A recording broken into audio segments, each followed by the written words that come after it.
Okay, so I am Shelly of Noelle's Garden, Bath and Body, and thank you for joining me today. We make body and skincare products, and today we're going to discuss 4 oils. We're going to discuss olive oil, castor oil, coconut oil, and I have them here, olive, coconut, castor, and avocado oil. So tomorrow we'll discuss tallow, lard, and palm, and what's tomorrow? Tomorrow's Thursday. Friday, we're going to discuss butters. So cocoa butter, shea butter, and mango butter.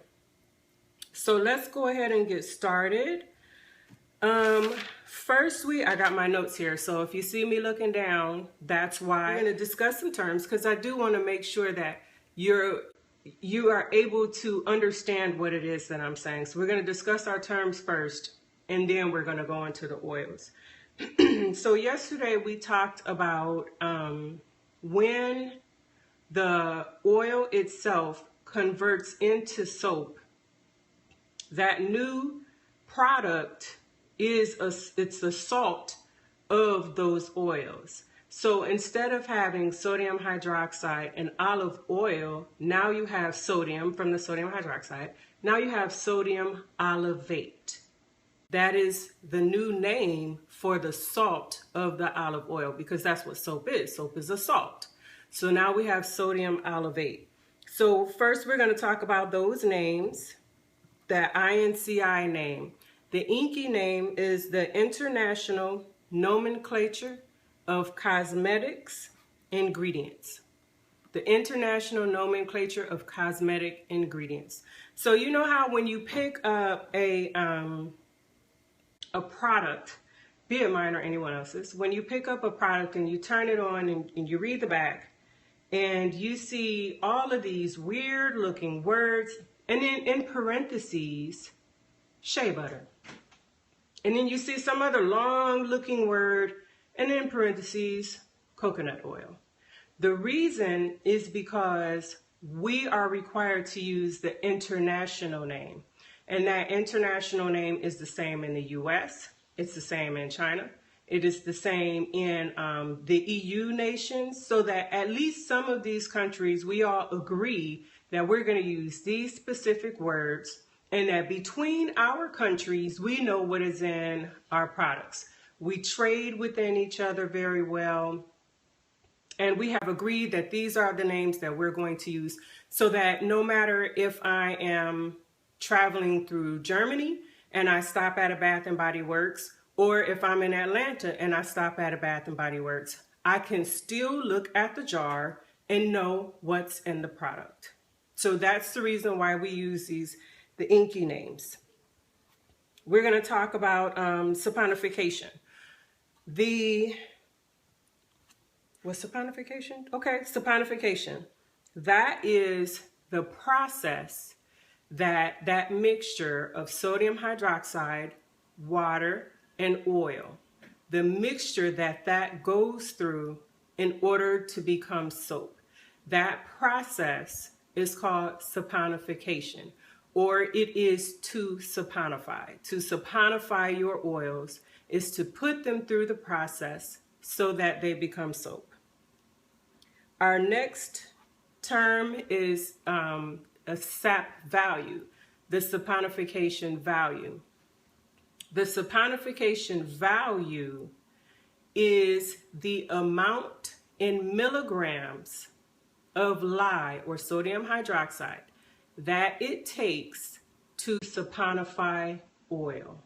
It is the amount in milligrams, because you use less lye for the oil. You don't use, they're not equal amounts. It is the amount in milligrams that it takes to make your oil soap. That is called a sap value or a saponification value. And the last term is trace. Trace is the point at which the oils and the lye water, it's the point at which those oils have begun saponification. We call that the point of no return. So as I'm making soap, and if you all go through any of my scopes, you'll find me making soap. You will see me checking for trace, because it is the point at which you have now started the soap making process. They are all put together, your oils and your lye have come together, and you are at a point of no return where your oils and lye will not separate back out. That point is called trace. So we're going to talk about our first oil. Our first oil is olive oil. Here we go. I use this olive oil. I get it at Costco. So olive oil, our saponification, our sap value for olive oil is 0.134. So to saponify 1 gram of olive oil, you need 0.134 milligrams of lye to saponify olive oil. The inky name for olive oil is sodium olivate. Okay, so as you're looking at soap and you're out and about, and now that you've seen the broadcast, you're like, oh, let me turn this bar of soap on the back. And you see sodium olivate. Now you know that that was once olive oil, and now it's sodium olivate. So back to our benefits of olive oil. What olive oil is in soap. And another thing too, we want to understand that what an oil does in food does not translate to what an oil does in soap. That is a common misconception. People will think that because an olive oil and an oil does this specific thing or work this specific way in cooking or in food preparation, that it works that way in soap, and that's just not the case. In some cases it is, but that's not a reliable rule to use. So with olive oil, our sodium olivate, olive oil is a liquid oil, but it's a heavy liquid oil, okay? Olive oil is, again, one of the most commonly used oils in soap making because it is so readily available and because it's relatively inexpensive. Now, here's the thing about olive oil, though. Olive oil has really been adulterated. So if you're going to use olive oil in soap, you really need to look up the manufacturer and make sure that they don't have anything against their name for adulterating olive oil. I get my olive oil either from Costco because this brand is known for not adulterating their olive oil. If I couldn't get it from them, I would get it from a soap maker. Each oil has its own saponification value. Each oil has its own saponification value. And what that means is that you can't interchange olive oil for canola oil and think that it's going to not make a difference. It will, because you may not have enough lye to saponify that new oil. So you have to make sure that whatever oil your formula is calling for, that's the oil that you use. Later on during the week, because we're doing a week of soap making, later on during the week, I'm going to go through a lye calculator and I'll show you all how all of that works. But for right now, olive oil. So it's inexpensive. It's very conditioning. Olive oil is excellent for the skin, and it is so also in soap. It's very good for your skin and soap making as well. Olive oil has a long shelf life. It has a shelf life of 2 to 3 years. That means that your olive oil, as long as it's fresh when you get it, it hasn't been sitting, because it's 2 to 3 years, not from when you buy it, 2 to 3 years from when it was harvested and bottled.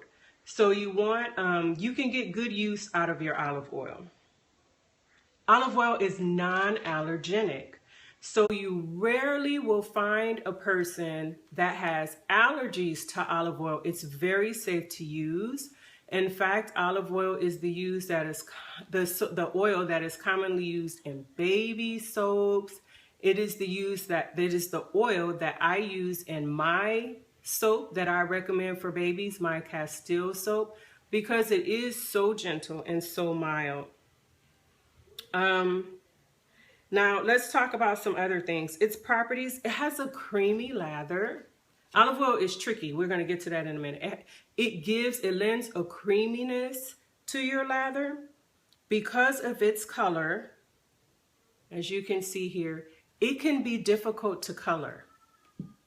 It can turn your soap base a slight yellow, which means that it can leave a yellow tint to your soap. So if you're trying to get a purple, you might have a difficult time coloring your soap if you have a lot of a dark colored olive oil in your soap. It has a mild smell, which is great because that means it's easy to fragrance. It is slow to trace.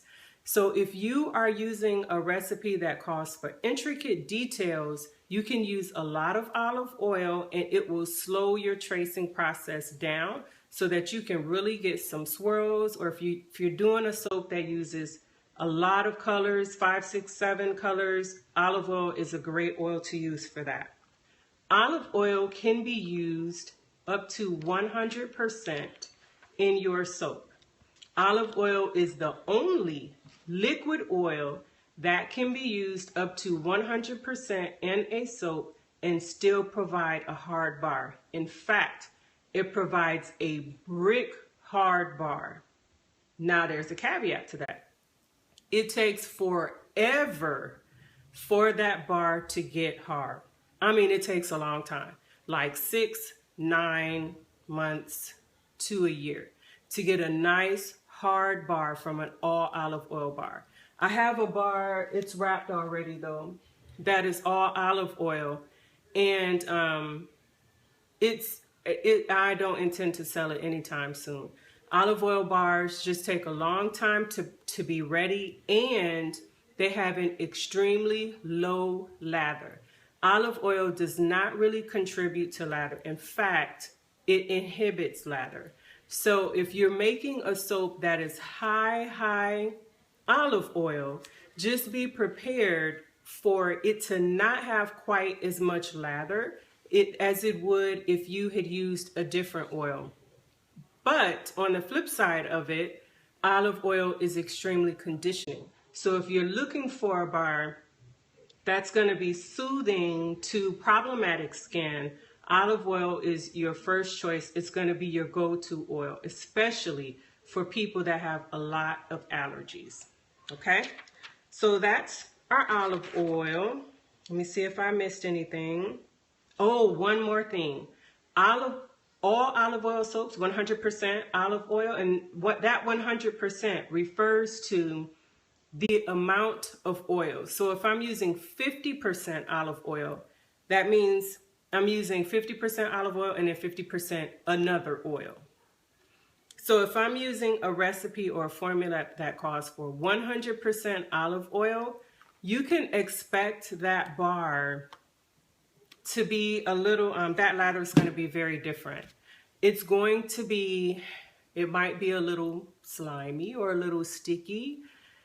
Just expect that if you're going to buy a bar where the only oil in it is olive oil, that lather is very unique.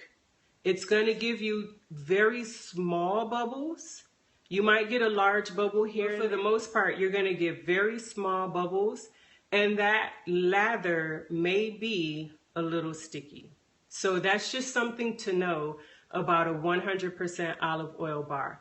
Now, over time, if you allow that bar to really breathe and dry for a good year, then you will get a normal non-sticky bar, but it will still have very low lather, okay?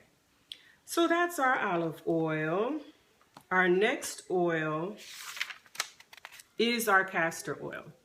Castor oil, the inky name for it is sodium castorate, and its saponification value is 0.128. So it takes 0.128 milligrams of lye to convert 1 gram of castor oil into soap. Castor oil is processed from the seeds of the castor plant, and I'm on the wrong page. There we go. And it is also a very commonly used oil. Castor oil is this one here. I purchased mine from Brambleberry. I don't need that to be too seen, but as you can see from the size of this jug, castor oil is an oil that is used in most of my bars of soap. Castor oil is, also low allergenic. It is soft at room temperature, but it's kind of a sticky, tacky kind of an oil. It's not a smooth kind of creamy oil the way olive oil is. It's kind of gummy and tacky. It is not widely available. So you might be able to find small bottles of olive oil at a pharmacy or at Target, but you're not going to be able to find like large bottles, large bottles of castor oil nearby. However, castor oil is not very expensive, so it's definitely worth it to just go to a soap making company and order your castor oil through them and pay for the shipping. It has a shelf life of 1 year, so it's gonna last you a while. It is mild, it is gentle, it is very conditioning. It is very, very conditioning. And why is it conditioning? Because castor oil is a humectant. It draws moisture to your skin and it holds it there. So it's very conditioning. It's very moisturizing to your skin. It lends a very creamy lather to your bar. So it gives your bar a very luxurious feeling. Castor oil does not in itself create lather, but it helps your lather be more consistent and stable. So how sometimes you might have a whole lot of lather and then all of a sudden it goes flat. Castor oil helps your lather remain consistent and stable, and it can boost your lather, but on its own, it will not create lather. Because it has that stickiness and that tackiness to it, it can create a sticky and tacky bar. So you do not want to use castor oil above 20% in your soap. In fact, unless you have a lot of experience working with castor oil, I don't recommend you using it at more than 10%. Castor oil can be used at 15 to 20% if you know how to balance it with the rest of your hard oils. But if you are a new soap maker, I would recommend you staying 10% or below with castor oil, because it will contribute. It does not contribute to hardness. Even though it's a thick, tacky kind of an oil, if you use it at high amounts and you don't have enough hard oils to balance it, it will give you a sticky, tacky bar of soap. And we don't want sticky, tacky bars of soap. So for our castor oil, we're going to remain, for the most part, at 10% or below. And for an experienced soap maker, I would still suggest no more than 20% of castor oil. And it can be really tempting to go higher because castor oil is so conditioning, but you really don't want to chance it and have your bars come out sticky and tacky. That's not pretty. It has a mild smell. And even though it is slightly yellow, it does not affect your color in soap. It still kind of produces an off-whitish kind of a color in your finished bar. And castor oil I also find slow to trace. Our next oil is coconut oil. Coconut oil, again, is kind of a very unique oil. Its inky name is sodium cocoate. Did I tell you castor's inky name? Castor's inky name is sodium castorate, if I didn't say it. So coconut oil's name is sodium cocoate, and its saponification value is 0.178, sodium cocoate. So coconut oil comes from the dried coconut meat, and I would say that coconut oil is probably the most commonly used oil in soap. there are 4 different types of coconut oil. There is coconut oil 76 degree, which is the most common type. This one is what I use, and I get it from Costco as well because I don't want to pay for shipping. If the coconut oil does not say it is fractionated coconut 96 or coconut 106, then it is most likely coconut 76. That is the most common coconut oil. The second type is coconut oil 96, and this is what it looks like. It just looks like regular coconut oil. And for fractionated coconut oil, it is just liquid coconut oil. Okay, and it's manipulated that way to be liquid coconut oil. So what makes coconut oil unique? Well, first let's talk about its properties. Coconut oil is allergenic. So people, unlike castor oil and olive oil, you run a likelihood that you're going to have someone who is allergic to coconut. So that's the first difference between them. Coconut oil is widely available as well. It is inexpensive as well. It has a shelf life of 1 year. It is mildly conditioning. So unlike olive oil and unlike our castor seed oil, coconut oil is only mildly conditioning. Why? Because coconut oil does contribute heavy to lather. Coconut oil is the one that creates our bubbles. It creates our lather, and it has what we call a high cleansing.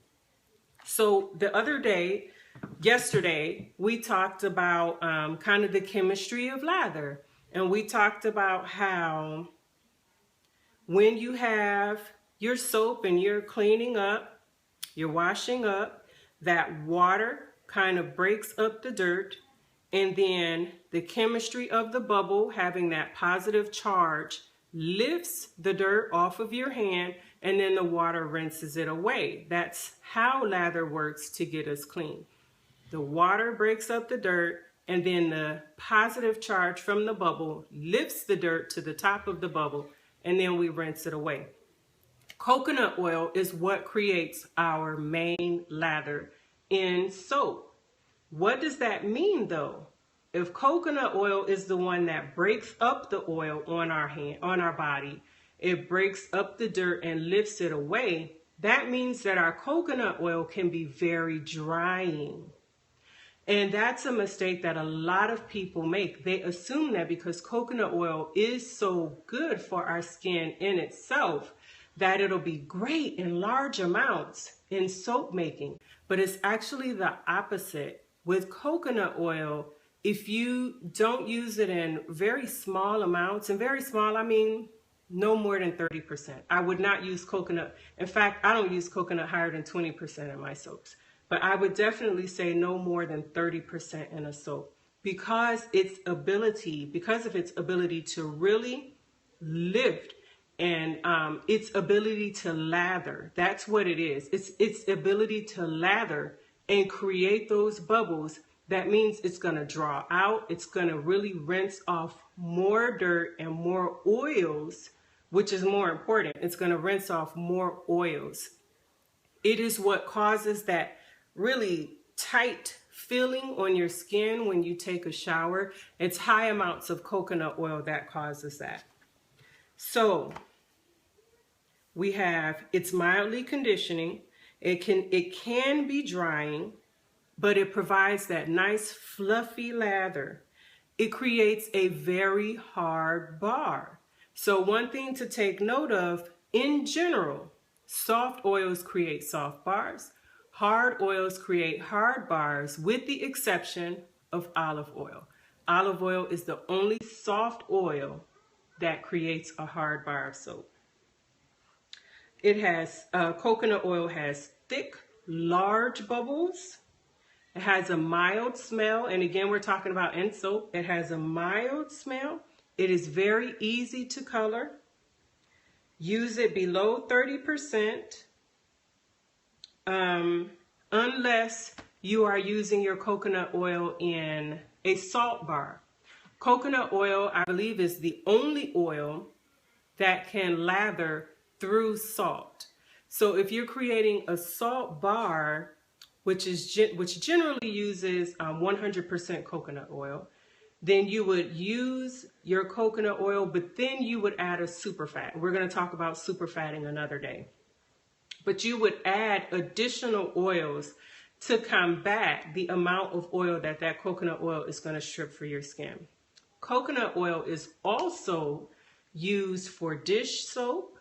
So for those folks that make liquid soap, coconut oil is the oil that is used for dish soap because of its ability to remove grease. And it is also the oil that is used if you're making laundry soap for the same reason, because of its ability to remove grease and dirt and stains. So that is our coconut oil. And then our last oil is avocado oil. Its inky name is sodium avocadate. Sodium avocadate. Its saponification value is 0.133. Avocado oil is pressed from the fruit of the avocado. It is not from the seed, neither is it from the flesh, the skin of the avocado. It's only from the fruit. It has a lot of unsaponifiables, which means that unlike the other oils, not all of the avocado oil turns into soap. So with the other oils, all of that is going to saponify and it's all going to be soap, meaning there are no real nutrients from those oils that remain on your skin except for the way that they combine into soap and what they bring to soap making. However, avocado oil has unsaponifiables in it. It has properties in it that don't turn into soap, which is great for us because avocado oil is rich in vitamin A, B, D, and E. And when you use avocado oil in your soap, you get the benefit, the raw benefit of those nutrients. Avocado oil is allergenic. So when using avocado oil, you do need to, or you should, put some type of warning on your label that says warning, contains avocado oils. If you feel it's necessary, it's going to be on your ingredients list. But it's just something to know in the back of your head that avocado oil is an oil that people do have allergies to. It is soft at room temperature. And, unlike olive oil and castor oil, avocado oil does not contribute to lather in any way. So you want to limit your use of avocado oil to 20% or below, because anything more than that is really going to begin to hinder your lather. It is reasonably available. Here's my avocado oil. I don't use much of it, so I get it at Costco as well. If I did use a lot of avocado oil, I would order it in bulk, but I just don't use a lot. I don't use enough of it to order it in bulk. It has a shelf life of a year. It is very mild and gentle as well. It is very moist. It's very conditioning. And here is where I'll say this oil is very moisturizing because of its unsaponifiables. It creates a soft bar. So we're going to be careful. We're going to use it up to 20%. It has a mild creaminess to it, a mild smell to it, but nothing that we've talked about today. None of these scents will hinder the fragrance that you're putting in your soap. It is slightly green in color, so it can affect the color of your soap. So those are our 4 oils today. Our olive oil, which in soap is called our sodium olivate. Our castor oil in soap is called our sodium castorate. Our coconut oil which in soap is called our sodium cocoate, and our avocado oil, which in soap is called our sodium avocadate. I hope that this has been very informative for you. One last thing I do want to say, even though today we talked about mostly liquid oils, when you formulate your bar, you generally want to use, in general, 40% liquid oils to 60% hard oils. That is not a hard, fast rule, but it is a rule that if you stick to, you kind of won't go wrong with it. If you start getting into maybe 50% hard versus soft, if you don't balance them well, you could end up with a slightly tacky bar. Definitely, if you start going into 40% hard oils, 60% soft oils, you have to really know what you're doing to not get a tacky bar. So for a beginner, I would definitely recommend sticking with 40% soft oils, 60% hard oils. Okay, so tomorrow we are going to talk about hard oils. We're going to discuss lard, tallow, and palm oils. My contact info is info, I-N-F-O, at noellesgarden.com, Noelles, noellesgarden.com. My website is noellesgarden.com. So do go to my website, noellesgarden.com, and sign up for the mailing list. While you're there, browse around, take a look at things. Tell me what you like. Tell me what you feel like I'm missing, what I should have. I definitely like suggestions. I definitely like feedback. So sign up for the email list. Feel free to email me. Let me know what you're thinking, okay? I hope this was informative. I will see you guys tomorrow, okay? Have a wonderful day. Goodbye now.